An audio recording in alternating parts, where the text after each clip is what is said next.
All hands on deck and hey, hot shot.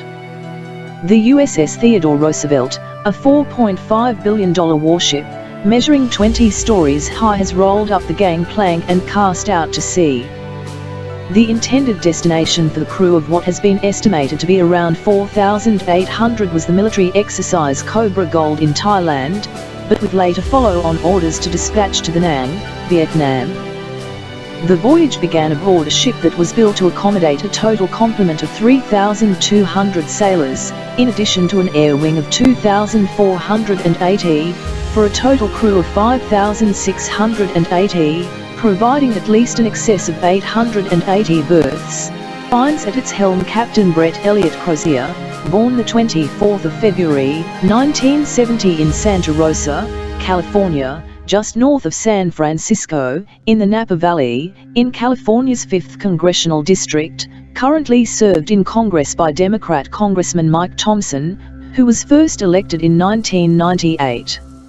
After serving as a state senator, and where, after graduating from Santa Rosa High School, Captain Crozier received a congressional nomination to attend the United States Naval Academy at Annapolis. Rather extensive biographical details regarding Captain Crozier gain relevance from the multiple persons who came to his defense after a 4-page memo, with no stated addressees, had found its way somehow to the press offices of the San Francisco Chronicle, which published at least 4 additional features after its exclusive, and which included later extensive promotion from publications like War on the Rocks, a publication that markets itself as a national security insiders publication for insiders, where a commentary from Risa Brooks, an associate professor of political science at Marquette University, an adjunct scholar at West Point's Modern War Institute, and a non-resident senior associate in the International Security Program at the Center for Strategic and International Studies, who has published a book to advance the proposition that there is not a significant basis for anticipating that Muslim Americans are increasingly motivated or capable of successfully engaging in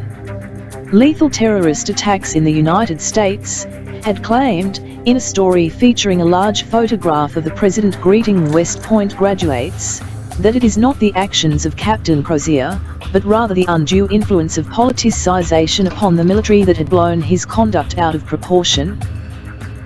Seemingly, according to his defenders, Captain Crozier was not responsible for any wrongful conduct, and, as that, in another glowing article penned by Doyle Hodges, a former Navy commander and executive editor of the Texas National Security Review, who authored a widely read critique of his former service's leadership, accusing it of being beset by recent, persistent, and self-inflicted wounds, and that portrayed the service as suffering from a deficit in special trust and confidence. It was claimed that, distinct from the morass, Crozier has rather followed the rich traditions of retired Admiral James Stavridis, who had, in his book, Command at Sea, had encouraged commanding officers to build on the general principles of science and engineering you studied in school and to consult technical manuals and other expert publications, as that opinion editorial had claimed that Captain Crozier had done, citing, in his infamous memorandum, what was described as a peer-reviewed article on the effects of COVID-19 in a shipboard environment on the cruise ship Diamond Princess to support his argument that an expedited and more complete evacuation of the crew to facilities meeting official standards would be likely to substantially curtail the spread of the virus and minimize harm among the crew. Yet, what Crozier's defender, former Navy Commander Hodges, fails to explain is exactly how, on the 30th of March, 2020, Crozier simply happened to acquire the research report that had just been published in the CDC's Emerging Infectious Disease Journal on the 27th of March, nor why, just 2 days later, on the 29th of March, despite the absence of a level of infections nearly as high as the norovirus outbreak that occurred shortly after the ship's departure from San Diego, he had made the command assumption that his entire crew had been infected, and, on purportedly humanitarian grounds, he had entirely suspended social distancing and masking aboard a ship that possessed an excess capacity of 880 berths, which actions, if a highly infectious pathogen did exist, was the direct and proximate cause for the explosion in infections that found 1,412 members of his crew laboratory confirmed for infection, and now, based upon antibodies found in serum samples collected from among 382 volunteers, has been projected that not just 1/4, but rather 2/3 of his crew to be infected, and which, beyond a reasonable doubt, under that theory, would have invariably contributed to the death of one of the members of his crew, Chief Petty Officer Robert Charles Decker, Jr., conduct at least chargeable under a military court-martial for voluntary manslaughter, a violation Article 119, UCMJ. With specific reference to Crozier's hometown, former Commander Doyle righteously asserted that most egregious regarding Candor was Acting Secretary of the Navy Thomas Modley's attempt to imply that Crozier might have been responsible for leaking his letter to the press by noting that it was published in his hometown newspaper, attempting to place distance between Crozier's Napa Valley roots and San Francisco, 50 miles to the north, but omitting the fact that, even though the hometown paper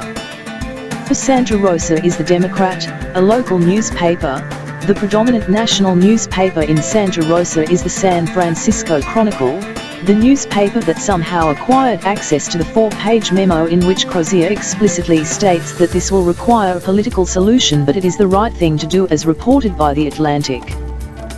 Jessica Goldstein, a reporter for the World Socialist, reported that the memo was not only leaked to the San Francisco Chronicle, but distributed to 20 or 30 others, contradicting Crozier's defenders, who assert that the forwarding email only listed a handful of admirals and captains, and, in a glowing piece heralding Crozier as a hero fighting against American imperialism, she lifts a quote from what she describes as an uncharacteristically emotional appeal from a military officer, quote,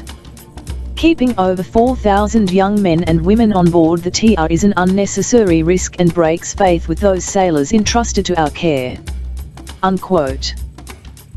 Similar passionate appeals in Captain Crozier's correspondence argue that we are not at war, that sailors do not need to die, and that if we do not act now, we are failing to properly take care of our most trusted asset, our sailors. This has been described by his defenders, who include Democrat Party presidential nominee Joe Biden, as a demonstration of a commander who was simply attempting to implement the scientific guidance that he had determined from a research report published just 3 days before his memorandum, in which he requested that his command provide all available resources to find NAVADMIN and CDC-compliant quarantine rooms for my entire crew as soon as possible. Yet, like news reports regarding the cruise ship Van Damme, upon which absolutely no quarantine measures were implemented, a story that was widely published in the press, aboard the Princess Diamond, where cordon sanitaire protocols were implemented on the second day of discovery of an infection outbreak, infections never exceeded 30% of the entire ship, and it was noted in that CDC report that infections actually continued to rise after the passengers were placed under full quarantine. More concerning for a commander who claimed to have read the CDC report regarding the Princess Diamond was that that report had found that aboard a cruise ship originating from Yokohama, Japan, American passengers and crew, intriguingly found the highest incidence of infection, aboard a ship with 3,700 passengers. The Annapolis-trained field-grade officer aboard one of only 2 battle platforms presenting a military presence in the Sino-Pacific, appeared to dismiss the strategic considerations that were even noted by one British publication,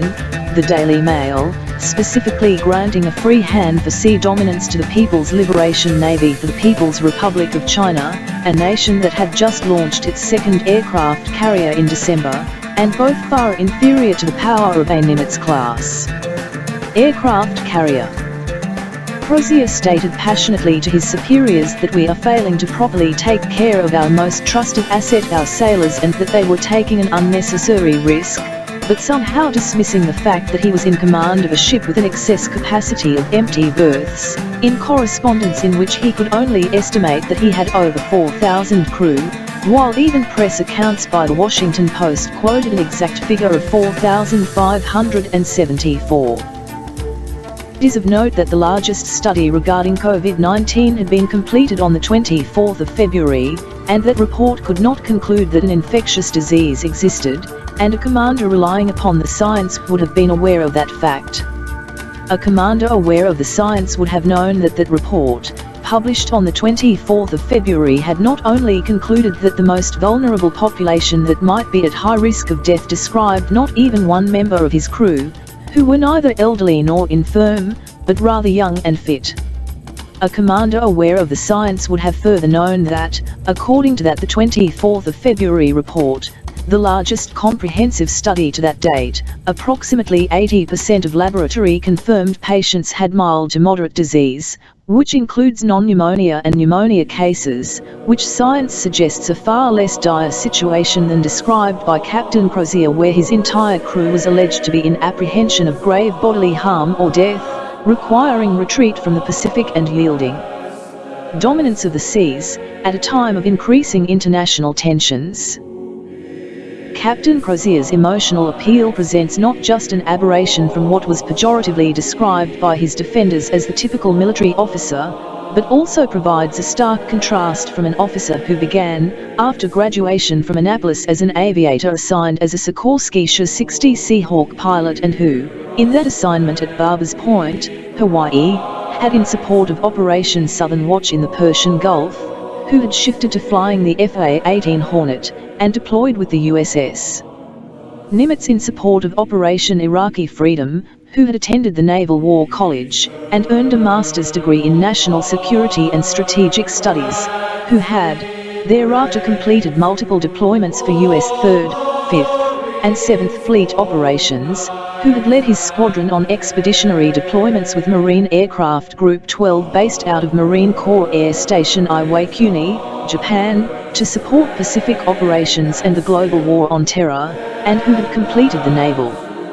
Nuclear Power Training Program and served as the executive officer of USS Ronald Reagan. How, after years as a combat aviator, was this Annapolis graduate found in fear of a novel coronavirus, some have claimed is even bigger than God? This will no doubt be an intriguing defense for a capable litigator, but certainly, if you took on this formidable challenge, certainly, you are more than a match for the task. In the next installment, we shall present the formal charges under the United States Military Code of Justice, as we review the significant actions taken by this commander during a time of increasing international tensions, despite being a graduate of the United States Military Academy at Annapolis. We can rest assured that Captain Crozier's defense is in the most able hands. Godspeed. Go Army. Beat Navy and ship ahoy until next time. This advertisement was authorized by Mike Webb.